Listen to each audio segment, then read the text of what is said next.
For 10 years, my family called my business a glorified garage sale. My mother told her bridge club I fixed up old junk for fun.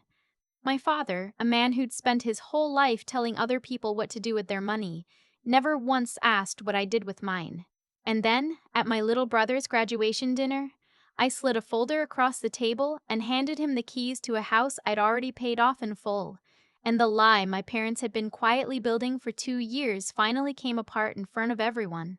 Stick around to the end because the part that wrecked them wasn't the house. It was one sentence my father said when he thought only I could hear it. Before we get into it, I'm always curious where you're all watching from, so drop your city in the comments. And if family loyalty has ever cost you more than it should have, you'll want to see this through. It was a Tuesday, and I was running on about 4 hours of sleep across 2 nights. We'd just launched our spring collection, and I'd been at the warehouse until almost midnight 3 days straight, hand-checking a freight order that came in wrong. My back hurt. My eyes felt like sandpaper. I was finally horizontal on my couch with a heating pad when my phone lit up with my mother's face.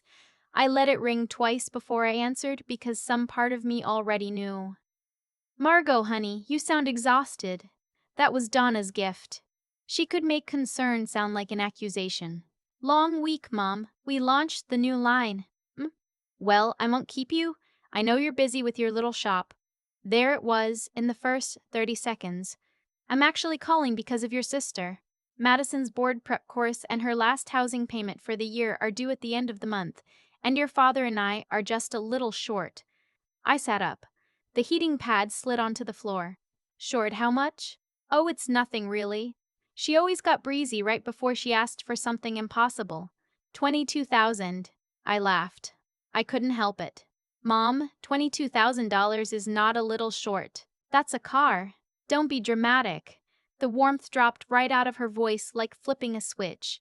"This is your sister's future. This is medical school, not whatever you do with those old dressers. Your father and I have given everything for this. The least you could do is help your own family." And there it was again. Whatever you do with those old dressers. The shop she was talking about started in my one-car garage when I was 23, with a sander I bought used and a Craigslist sideboard nobody wanted.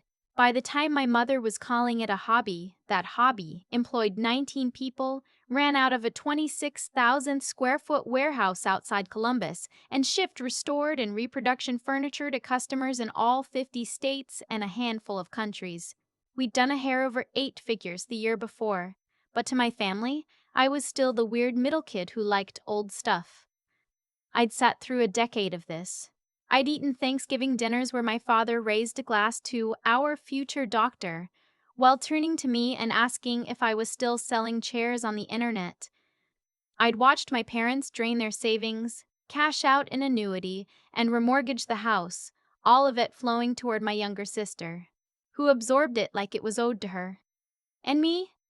I was Margot, the steady one, the quiet one, the one who never asked for a thing. I paid my own way through community college and then a state school by waiting tables and selling refinished nightstands out of my trunk. I built every inch of what I had alone, while they looked right past me. "Mom," I said, keeping my voice level, "I'm not in a position to write that check." It wasn't even true financially. I had more than that sitting in an operating account for petty cash, but it was true in every way that mattered. She sighed, that long, wounded sound she'd been weaponizing my whole life. "Your father is under so much stress, I worry about his heart. This is the last push, Margot. Once Madison's a doctor, she'll take care of all of us. It's a family investment." A family investment. That's what they called it. She hung up before I could answer, which was its own kind of message. The click sat in my ear like a slammed door. My no wasn't just about money. It was me refusing to read my assigned line in a play I'd been cast in before I could talk. Madison is the star, and the rest of us hold the spotlight. I should have felt guilty. For 31 years, that's the button that always worked. Instead, I felt something cold and clear settle into my chest, and for the first time, it didn't hurt. It just made me pay attention. A text came in a minute later. My sister. "Mom says you're being selfish again. My future is this whole family's future." Don't ruin it because you're bitter. Bitter. From the woman who had never worked a day she wasn't paid to play at, who still had her car insurance and her phone bill paid by her father, who once stood in the middle of my warehouse, surrounded by inventory worth more than her entire tuition, and said with a little laugh, "It's so cute that you have all these little projects to keep you busy." I didn't answer her. Instead, I thought about a dinner a few months back. The first time in years, my father had asked me a real question. We were at my parents' place, and Roger had been swirling a glass of wine, doing his wise man act. "So, Margot," he'd said, "this furniture thing of yours, I hear it's doing all right. I hear it's doing all right." I'd actually felt something embarrassing flutter in my chest. "Hope. It's doing great, Dad. We're opening a second fulfillment center." "And the business, how's it set up? You're a sole proprietor?" "Something like that," I'd said, vague, without knowing why. "You really should have some protection in place. As your father, and as someone who does this for a living, I worry about you. You're playing in a bigger pond than you realize." At the time, I'd thought, finally, he sees me. Now, replaying it, the whole thing turned my stomach. That wasn't a father worrying about his daughter. That was a man taking inventory. He wasn't asking how my business was structured because he cared. He was asking because he wanted to know how hard it would be to get his hands on it. My eyes went to a photo on my bookshelf. Me at 24, grinning like an idiot, holding the keys to my first rented storage unit. I'd texted it to the family group chat the day I signed the lease. My mother replied, "That's nice, dear." And then, 2 minutes later, 3 paragraphs about my sister making the dean's list. I never sent them another picture. I picked up my phone and instead of answering my sister, I scrolled to a number my father didn't know existed. Her name was Gwen. She'd been my financial advisor and accountant for 6 years, and she was everything my father pretended to be. I typed, "I've got a bad feeling about my parents' finances. Can you very quietly do a deep dive? I need to know exactly what kind of debt we're talking about and whether my sister's name is on any of it." I hit send. Then I opened one more conversation. My little brother, Reed. "Hey, how's the studying? You ready for the pinning ceremony next week?" Reed was the other invisible one. He was finishing his nursing program, an associate's degree he'd worked 2 jobs to pay for himself, a fact that had been almost entirely swallowed by my sister's looming med school graduation the same month. He texted back within a minute. "Hey, Mef? Yeah? I think so. Mom keeps making it about Madison's white coat thing, but it's whatever. You feeling okay?" He sounded wiped on the phone. "You feeling okay?" I sat there and looked at those 3 words a lot longer than they deserved, because I genuinely could not remember the last time anyone in my family had asked me that. The cold thing in my chest hardened into something I could use. My family thought I was their emergency fund. They were about to learn I was a vault, and they didn't have the combination. To really understand it, you have to understand how the dismissal worked, because it wasn't one big betrayal. It was 1,000 small ones. When I graduated from state, my mother's response was, "That's nice, dear. Now you can find a real job." I moved back into my childhood bedroom for 18 months to save money, except by then my sister, 7 years younger, had already been given the bigger room because she needs the light to study. I worked the front desk at a dental office and saved every cent, and my family treated it like a holding pattern until my real life started. "It's just temporary," my father would say, patting my shoulder like I was a kid who'd struck out at the plate. But I wasn't waiting for a real life. I was funding one. I loved old furniture. The joinery, the history, the way a piece somebody had dumped at the curb could come back to life under a little patience. I started a blog where I documented restorations. Then I started selling small refinished pieces locally, then nationally once I figured out crating and freight. The dental office paid for my first commercial sander and my first booth at a flea market. I stored inventory in my parents' garage until my mother told me it made the house look like a junk shop. The year I turned 25, I moved out into a cheap apartment with a detached garage I could use as a workshop. My mother was horrified. "You could be saving so much living here," she cried, which really meant, "I want you here where I can manage you." The week I cleared six figures for the first time and quit the dental office, my parents were in Boston touring schools with Madison, and the celebratory dinner I came home to was for my sister's MCAT score, not my business. My father was the quieter wound and the deeper one. He was a financial planner, had his own little practice, his name on the door, the leather chairs, the framed certifications. When I brought him my first real tax return, showing a modest but legitimate profit, he glanced at it for maybe 4 seconds and slid it back. "This is cute, Margot. It's fun money, but it's not a career. No benefits, no retirement, no stability. One bad season and it's gone." Then, without missing a beat, "Now, your sister. I'm putting together something solid for her. That's where smart money goes." I never showed him another return. The next year, I doubled. He never noticed because he never looked. My mother, Donna, was a part-time realtor obsessed with the look of success. A daughter at medical school was a trophy she could mention at every open house. A daughter who flipped old dressers was a thing she changed the subject away from, and my sister simply believed all of it. She wasn't cruel so much as certain. She'd been told her whole life she was the special one, and she'd never once had a reason to doubt it. Gwen called me back on Thursday. I was in my office, coffee going cold, when she said, "Margot, you sitting down? It's that bad. It's worse than you think." I heard her flip a page. "Your parents refinanced the house 2 years ago and pulled out a big chunk of equity. The rate on the second is brutal. On top of that, there are 3 high-interest private loans taken out over the last 18 months, and Margot, your sister, co-signed all 3. Her name's on the paper. The total, not counting the mortgage, is just over $460,000. I closed my eyes. The $22,000 they asked me for isn't tuition. That semester's already paid. That number is just to keep the private loans from going into default this quarter. They're not short, Margot. They're underwater. They've been moving money in circles to stay afloat. How does a financial planner end up here?" She was quiet for a second. "That's the part I think you should hear from me first. I pulled your father's record through Finray's broker check. He was fined and sanctioned 18 months ago. Excessive trading in client accounts, unsuitable recommendations, a couple of them elderly clients. He's on a heightened supervision status right now. If those private loans default and the lenders start digging, the bad press alone could finish what's left of his practice." I felt the floor tilt. This wasn't favoritism anymore. My father, the prudent one, the man who'd lectured me for a decade about stability, had run his own clients' money into the ground and then bet everything he had left on my sister becoming a high-earning doctor fast enough to bail him out. And when that bet didn't pay off on schedule, he'd turned and looked at me, the daughter whose success he'd spent 10 years pretending was a joke. The little chat my father had been hinting about wasn't going to be a request. It was going to be an extraction. They weren't planning to ask. They were planning to get it, one way or another. That changed everything. I wasn't a daughter defending herself from hurt feelings anymore.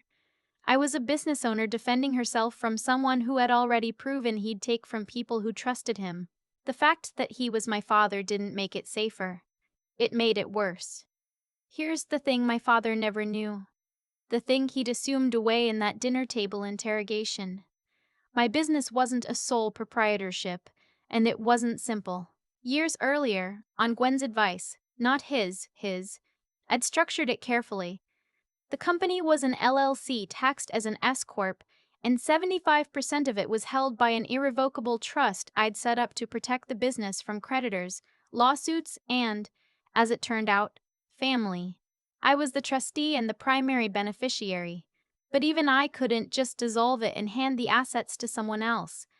That wasn't a loophole. It was the entire point. My father couldn't fold my company into some family fund.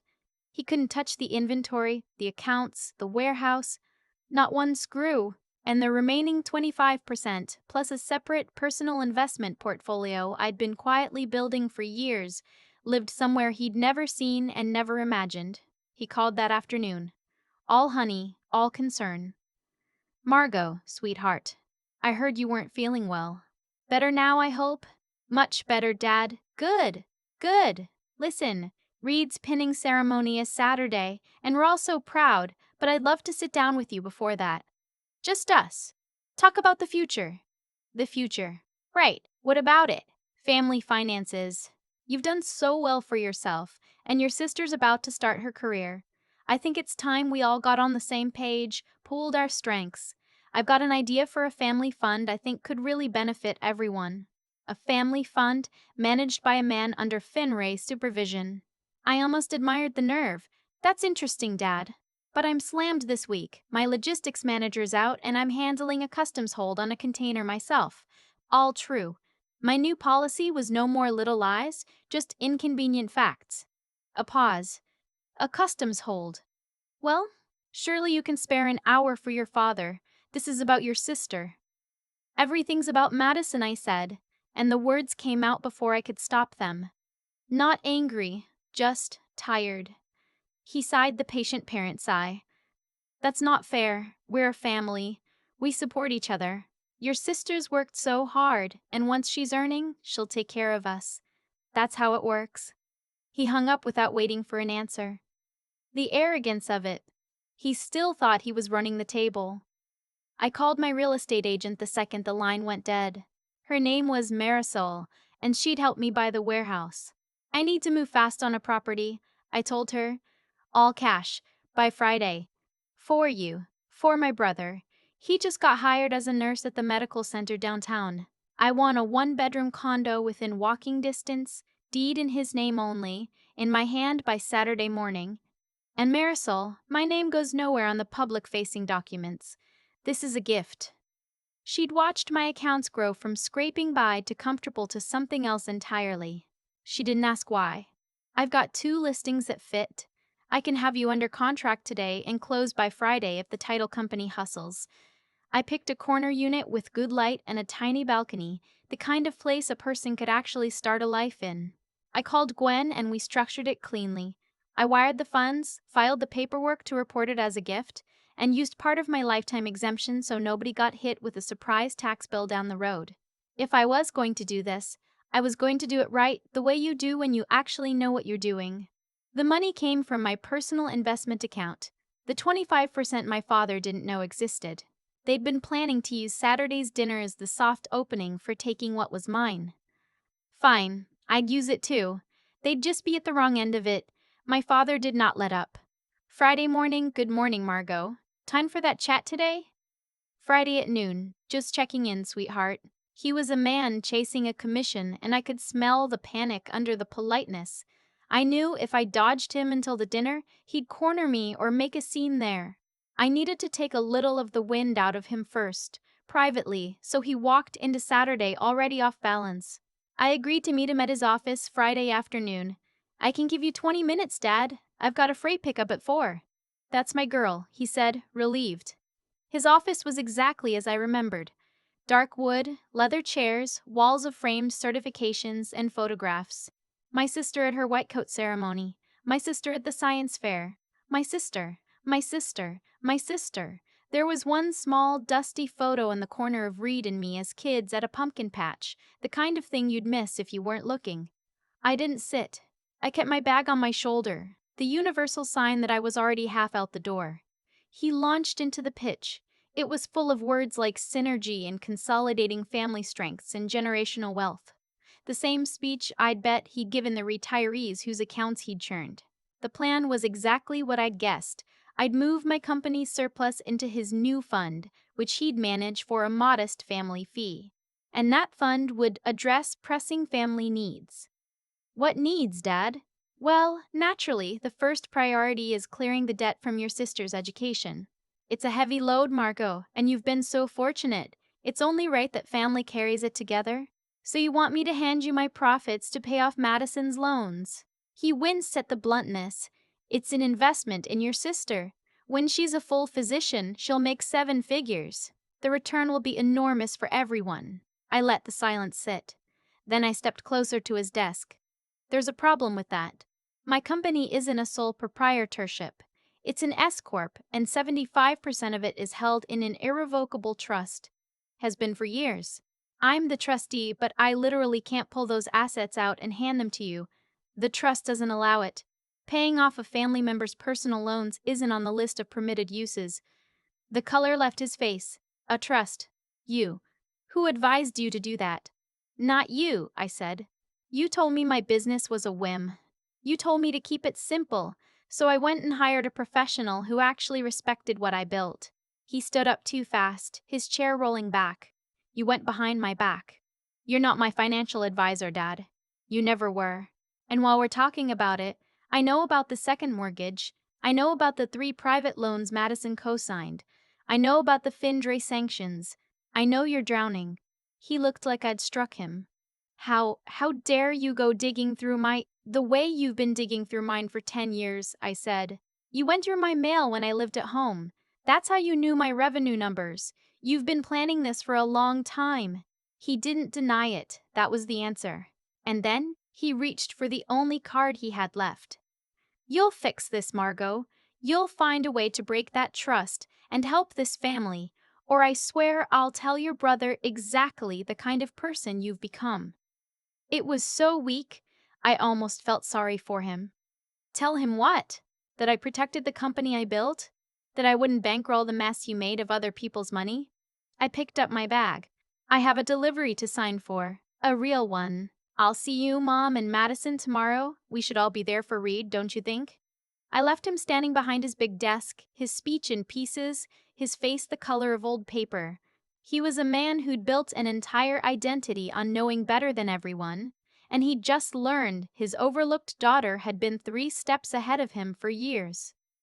The fallout started before I made it back to the warehouse. My mother called. I let it ring. Then a text. Your father just called me in tears. I am disgusted by your selfishness. Call me this instant. I turned my phone face down on the passenger seat and drove. For the next 3 hours, I just worked. I cleared the customs hold. I signed for the freight. I approved a markdown on a slow-moving line and reviewed the quarter's projections, and every number felt like another brick in the wall around the life I'd built. When I finally checked my phone, it was a minefield. 4 missed calls from my mother, 2 from my father, 1 from my sister. My mother's voicemail was a performance, swinging from tearful pleading. How could you do this to your father? His heart can't take it, to pure venom. After everything we sacrificed for you, what we sacrificed for me. I'd paid for my own everything since I was 18. For the first time, listening to her, I didn't feel small. I just felt a tired kind of pity. My sister's was not a performance. It was a declaration of war. I don't know what sick, jealous thing you're doing, but you're going to ruin my entire life. Dad says you've locked all your money up in some legal trick. You've always been jealous of me. You're a bitter, lonely woman with a stupid junk hobby and nothing else, and you can't stand that Mom and Dad are proud of me. I saved that one. It was the cleanest evidence of who they really were. Then Reed called, and my heart squeezed. Margot, what's going on? His voice was small. Mom called me bawling.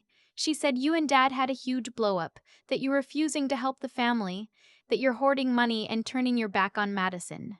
I don't. I thought your shop was just a side thing. That was the part that hurt. Reed wasn't malicious. He'd been handed the same story I had, and he had no reason to doubt it. He was the other overlooked one, the quiet, agreeable kid who got decent grades, didn't cause trouble, and watched the spotlight swing past him toward his sister for his whole life.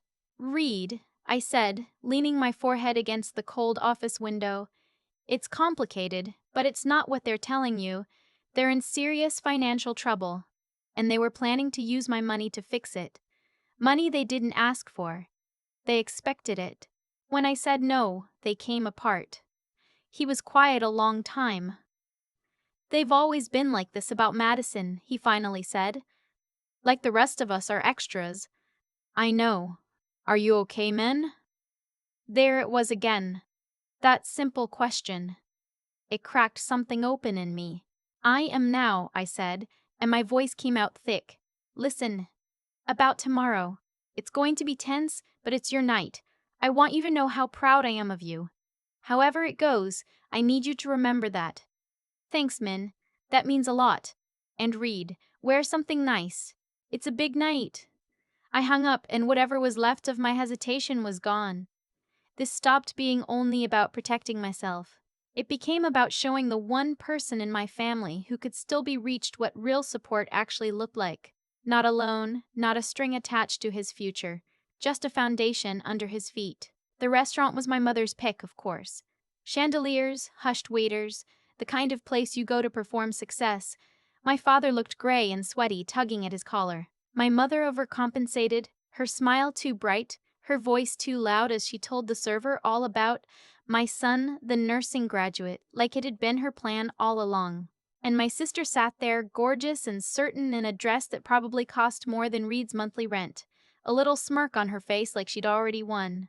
She figured my father's anger plus my mother's tears would have worn me down to surrender by now. Reed looked handsome and deeply uncomfortable, glancing between me and our parents, picking up on the static in the air. I was calm. I ordered a sparkling water and told Reed his shirt looked great, and that threw all of them off. My mother kept trying to catch my eye with a wounded look. My father wouldn't look at me at all. My mother raised her glass. A toast to our wonderful Reed, and of course to our brilliant Madison, who's about to change the world. Even Reed's toast got hijacked. Then she set her glass down and fixed her eyes on me. And to family. To remembering what really matters, supporting each other, no matter what. A threat wrapped in a greeting card. "You're right, Mom," I said, and the table went quiet. Family is what matters. Supporting each other. Supporting each other. Celebrating each other. All of us. I turned to my brother. "Reed, I'm so proud of you. I know you've been stressed about what comes next. The job, finding a place you can afford near the hospital, maybe having to move back home." He flushed and looked at his plate. "Yeah, it's a lot, Em. Well," I reached down to the bag by my chair and pulled out a slim leather folder. "I wanted you to be able to start your career without all that hanging over you, so I took care of it." I slid the folder across the table. He stared at it. "What is this?" "Congratulations, Reed. It's the deed to a condo 3 blocks from the medical center. It's in your name. It's paid in full." The table stopped breathing. Reed's hand froze halfway to the folder. My sister, mid-sip, choked. "You what?" My mother's bright, brittle smile didn't fade. It collapsed, her whole face sagging into something raw. My father went sheet white, his eyes jumping from the folder to me, and I watched him do the math behind his eyes. The cost, the cash, the realization that this money had never been in the trust, that it had come from somewhere he'd never even known to look. He understood in 1 second exactly how much I had and exactly how badly he'd misjudged me. He leaned across the table, his voice a low, furious hiss meant only for me. That money was supposed to be for her loans. There it was, the whole truth of the last 10 years, whispered by a desperate, beaten man. I didn't whisper back. I kept my voice level, but I let it carry. Enough that he heard, and Reed heard, and the 2 tables nearest us heard too. "What money, Dad?" I said, looking him dead in the eye. "My junk hobby money? The old dressers you all laughed at for a decade?"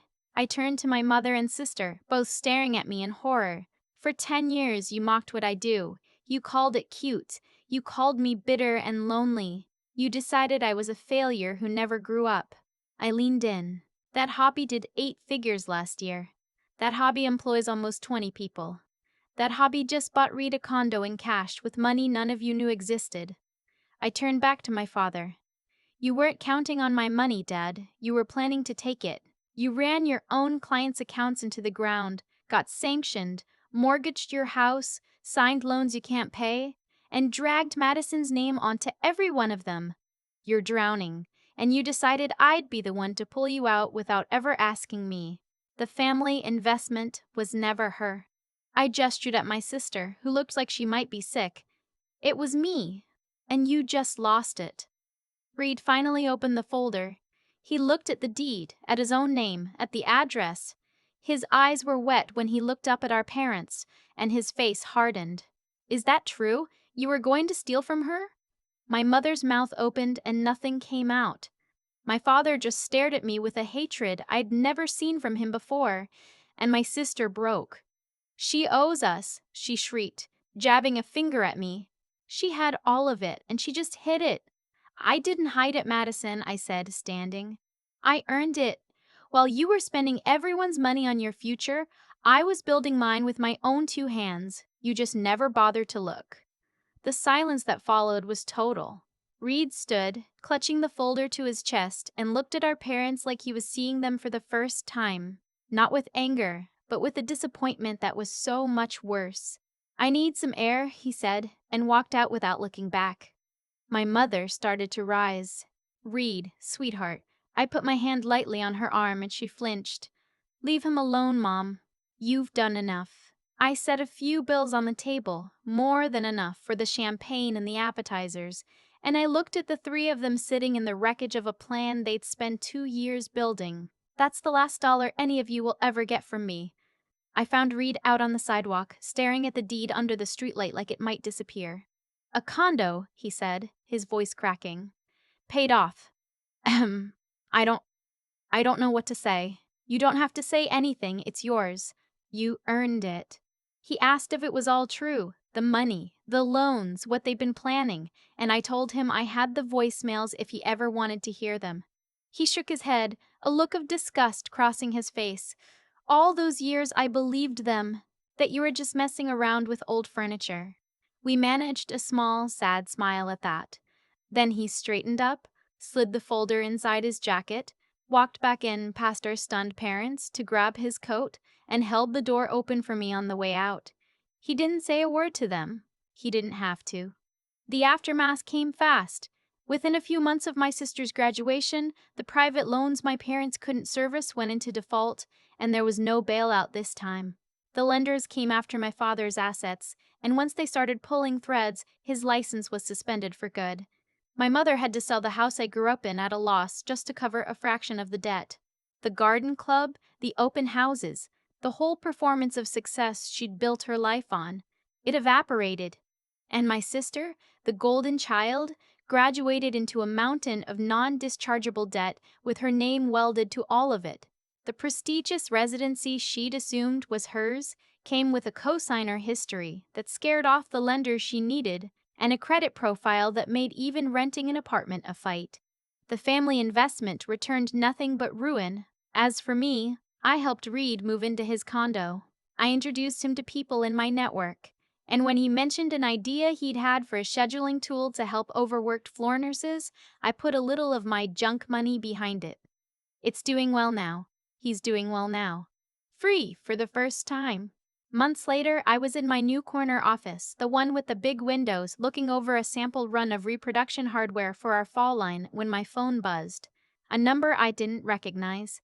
"Margot, it's your mother. Your father is ill. We need your help." I looked at it for a long moment. Then I deleted it, blocked the number, and went back to work. I wasn't angry. I wasn't sad. For the first time in my life, sitting in the company they'd spent 10 years calling a hobby, I just felt quiet. The accounts were finally balanced. The debt got paid in full, just not the way they'd planned.